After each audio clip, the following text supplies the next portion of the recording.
lansa pe gale yore ta po ko na chu do pe na chok ba ta pe nyu mambo zu ko tane tare te poyor ko tare chu de la sa chenbo da na rene de la sa chenbo zo yore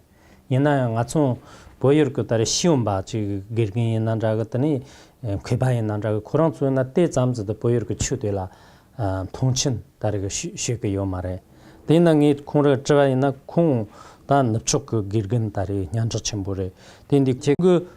tang chi gi poyor na yo ni poyor ko na chu de la startang ka se yo tane 거 ngogane dana poyor ko chutela lojong shiya dana tani nyalen shiya dana tani dan de so dari stawa katse yondo ni to trawashiki.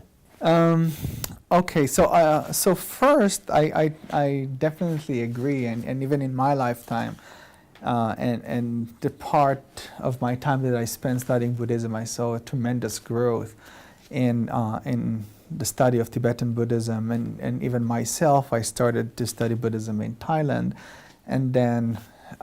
went to China and encountered Buddhism in China, and studied Chinese Buddhism, and eventually discovered deep passion for Indian and Tibetan Buddhism. I think that generally there's a growing interest in among Westerners in Tibetan Buddhism because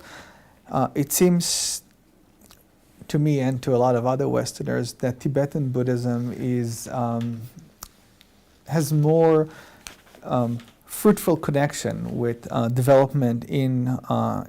Western philosophy, Western religions, and Western science. For example, the conversation about the nature of the mind that we just had seems to be explored more thoroughly in Indian Buddhism and then later was transformed to Tibet. So there's a lot of modernistic elements that seems to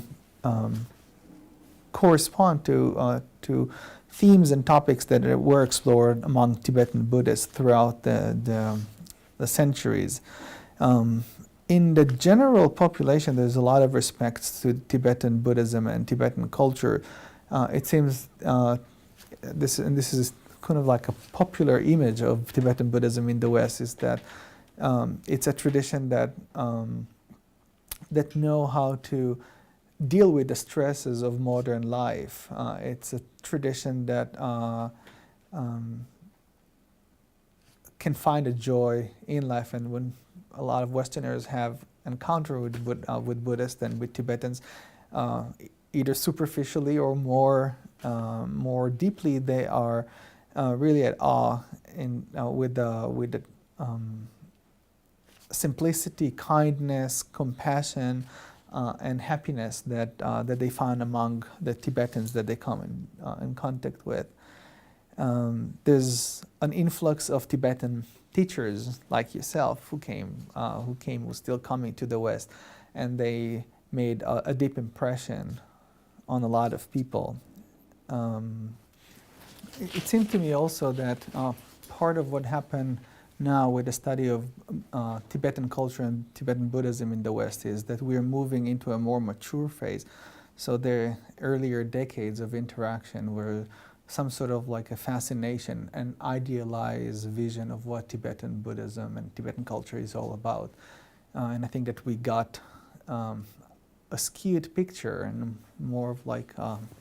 really an idealized picture of how we would like to see Tibetan Buddhism, more than how Buddhism was really on the ground. And as time goes by, we have a more, and these are the kind of debates that we have in the tradition and the kind of trends that I see. We have a moving towards a more nuance and a more on-the-ground appreciation of Buddhism in Tibet and the way that Buddhism is developed. And part of it is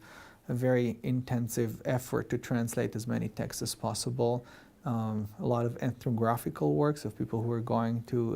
Tibetan communities and study how either cultural aspects or Buddhist aspects are practiced on the ground.